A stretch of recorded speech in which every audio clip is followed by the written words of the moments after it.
Em 13 de outubro de 1972, uma equipe de rugby uruguaia conhecida como Old Christians Club embarca em um avião com destino ao Chile para uma partida especial. Muitos deles nunca haviam deixado o país, então isso é muito emocionante, e alguns membros da família os acompanham para dar um apoio. Quando começam a se aproximar da Cordilheira dos Andes, que separa o Chile da Argentina, o avião treme algumas vezes. Um dos passageiros explica que os ventos quentes da Argentina colidem com o ar frio da montanha, criando um efeito de sucção que causa turbulências leves. No entanto, à medida que o avião continua, a turbulência piora, e de repente o avião afunda em alguns quilômetros. Os pilotos forçam o avião a continuar enfrentando os ventos tempestuosos, enquanto todos seguram firme e veem suas coisas caindo no corredor. Por um momento eles veem o sol, apenas para o avião descer novamente e colidir com a montanha, quebrando-se ao meio. Um dos jogadores é lançado para longe com a cauda do avião, enquanto a parte da frente continua até se chocar com a neve, lançando todos os assentos um contra os outros e matando várias pessoas de maneiras horríveis. Um por um, os sobreviventes tentam superar o choque e deixar seus assentos para ajudar os passageiros que ficaram presos, e dois estudantes de medicina tentam orientar aqueles com membros quebrados. Alguns verificam o piloto, mas ele morre após apenas algumas palavras, e para o azar de todos, o rádio não está funcionando. Os outros tentam gritar por ajuda em vão. A temperatura começa a cair rapidamente, especialmente quando a noite chega. Então os sobreviventes se juntam dentro do avião, usando alguns corpos e bolsas para tentar cobrir qualquer buraco e impedir a entrada do vento. Muitos deles não conseguem conter o pânico ou chorar, então eles fazem o melhor para se confortarem mutuamente. No dia seguinte, logo pela manhã, eles descobrem que mais algumas pessoas morreram congeladas. A tempestade passou e o sol está forte, então eles olham ao redor e não veem nada, além de neve e montanhas por quilômetros. O grupo decide que precisam começar a trabalhar para sobreviver, então eles retiram os assentos e destroços do avião para que haja espaço para todos dormirem à noite. Depois movem os sobreviventes e feridos para o local onde possam receber mais luz solar, priorizando seu cuidado. Qualquer objeto útil que eles encontram é guardado nas malas para proteção, e todas as bolsas e malas são minuciosamente revistadas em busca de comida. Os corpos são afastados do avião e mantidos juntos nas proximidades e cobertos de neve para evitar a decomposição, na esperança de poder levá-los consigo quando a ajuda chegar. Logo nas primeiras horas após o acidente, já se tem 11 pessoas mortas, além do homem que foi lançado para longe. Uma vez organizados, eles fazem o lanche, já tendo aquele cuidado de racionar a comida para que ela dure bastante. De repente, eles ouvem um avião passando, então eles tentam gritar ou acenar, mas não são encontrados. Na segunda noite, eles estão prontos para dormir dentro do avião, usando as roupas das malas como cobertores e cobrindo o buraco com as malas. No terceiro dia, o sobrevivente Nando finalmente acorda. Ele estava inconsciente desde o acidente, então eles precisam explicar para ele o que aconteceu. Sua saúde física está em péssimas condições. Mesmo assim, ele se arrasta pelo chão para ficar mais próximo da sua irmã, que não está bem. Quando o Nando pergunta sobre a mãe deles, eles têm que informá-lo que infelizmente ela morreu, o que o deixa bastante pensativo em relação ao seu pai que ficou sozinho no Uruguai. Depois disso, eles usam algum metal para começar a derreter neve para ter água. Eles também fazem um enorme X no chão com as malas na esperança de serem vistos por algum avião.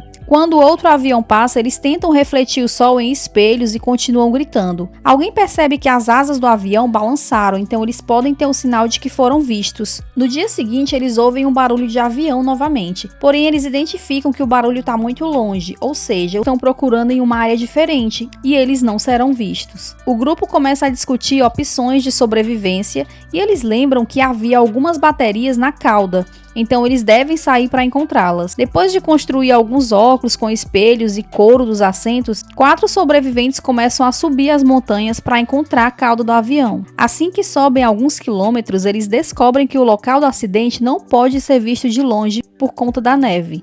E isso significa que as chances de um avião de resgate encontrá-los são quase zero. Nesse momento, eles percebem que está começando a nevar, então os 4 decidem retornar ao local do acidente por enquanto. Os dias vão se passando e depois de uma semana eles ficam sem comida. Não há animais ou plantas na área e eles experimentam um pouco de musgo de uma pedra, porém tem um gosto absolutamente repugnante. Nando menciona que comerá corpos se for necessário, e logo surge uma discussão sobre se devem ou não tirar a carne dos passageiros mortos, enquanto outros relutam e mencionam o medo de ir para a prisão por conta disso. Alguns passageiros também comentam que a sua urina está preta, e nesse momento eles não conseguem chegar a nenhum acordo. À medida que o tempo continua passando, eles ficam tão desesperados por comida que começam a comer qualquer coisa que encontram, como cadarços e cigarros, e isso apenas faz com que a cor da urina fique mais escura. No 8º dia, a irmã de Nando falece, e Coco decide escrever uma carta para seus pais, descrevendo a tragédia, mas também a beleza do lugar. Algumas tempestades os atingem nos dias seguintes e conseguem sobreviver se escondendo dentro do avião. No entanto, no 11º dia, metade do grupo fica cansado da situação e faz um anúncio. Eles dão permissão para os outros comerem seus corpos se morrerem. Em seguida saem e com um pedaço de vidro eles tiram a carne dos corpos para se alimentarem novamente. Ao verem isso, algumas pessoas mudam de ideia e se juntam ao grupo do lado de fora para finalmente comerem também. Apenas 5 pessoas se recusaram a se tornarem canibais naquele momento. No dia seguinte, eles iniciam um sistema adequado para esconder a maioria dos corpos, enquanto eles fazem o trabalho de retirar a carne. Para alguns sobreviventes que são mais sensíveis a esse tipo de coisa, eles também começam a deixar algumas peças de carne ao sol para aquecê-las. Algum tempo depois, eles encontram uma nova mala enterrada na neve e ficam surpresos ao encontrar um rádio dentro dela. Após construir uma antena rudimentar, eles conseguem ligá-lo,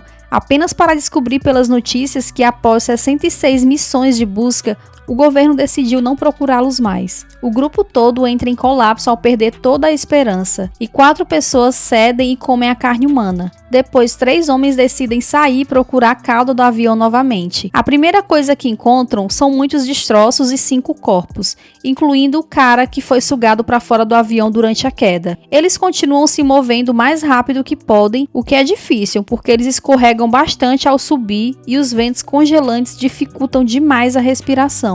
À noite, eles se aglomeram contra o lado da montanha e tentam dormir com uma tempestade rugindo ao redor deles. Eles acordam cobertos de neve, porém vivos. No entanto, um deles está cego e os outros 2 estão muito fracos. Então eles voltam deslizando em um pedaço de destroço. Após uma experiência tão traumática, o último sujeito concorda em comer carne humana também e vai dormir em lágrimas. Um tempo depois, o grupo começa a enfrentar uma tempestade que dura 5 dias. Eles permanecem dentro do avião e tentam contar histórias para manter o ânimo, mas de repente uma avalanche desce, cobrindo todo o mundo de neve. Enquanto poucas pessoas conseguem ficar na superfície, uma delas sai para fora apenas para perceber que a tempestade piorou. Desesperados, eles começam a cavar na neve para resgatar todos os passageiros que foram enterrados, até mesmo urinando na neve para fazê-la derreter mais rápido. Após muito trabalho, esforço e gritos, eles conseguem tirar todos, exceto uma mulher que estava tão fundo que morreu rapidamente. Nesse momento, ouve-se um barulho estranho e descobrem que outra avalanche se aproxima, enterrando-os novamente e matando mais alguns homens, incluindo o capitão da equipe. Os sobreviventes imediatamente criam alguns buracos para poderem respirar, mas enquanto continuam esperando, eles só podem rezar enquanto ouvem os ruídos feitos pela neve caindo. Quando recuperam um pouco de energia, eles movem 8 corpos para um canto. Eles ficam 2 dias soterrados e a fome está se tornando dolorosa. Eles não têm escolha a não ser começar a obter carne dos corpos, mas dessa vez é muito mais difícil porque eles não podem esconder a maioria dos corpos na neve para evitar os seus rostos. Isso significa que sabem exatamente de quem estão se alimentando. Um dos sobreviventes, o Numa, já está tão furioso e tão desgastado com aquela situação que ele começa a cavar e quebrar as janelas, o que acaba ferindo a sua perna com o vidro. Mas isso não impede, no entanto ele continua cavando e no 20º dia finalmente consegue abrir um buraco na neve grande o suficiente para que todos os sobreviventes consigam sair de lá. Depois de terem um momento para relaxar e aproveitar o fato de estarem vivos, o grupo começa a trabalhar para desenterrar o avião. Numa descobre que tem um corte no pé e que não sentiu dor por causa do frio, mas ele o ignora e continua ajudando. Eventualmente os dias ensolarados os ajudam a retirar o avião e eles até começam a considerar enviar alguns homens para uma nova busca. Ainda não tem como sobreviver às noites congelantes lá fora. No final eles concordam em esperar mais alguns dias, já que o período de degelo está próximo. No 34º dia o degelo finalmente começa. Os 2 homens feridos desde o início estão muito doentes e os estudantes de medicina sabem que não há mais nada que possam fazer. Em questão de horas, eles descobrem que Coco tem os pulmões cheios de líquido e eles não podem ajudá-lo a respirar.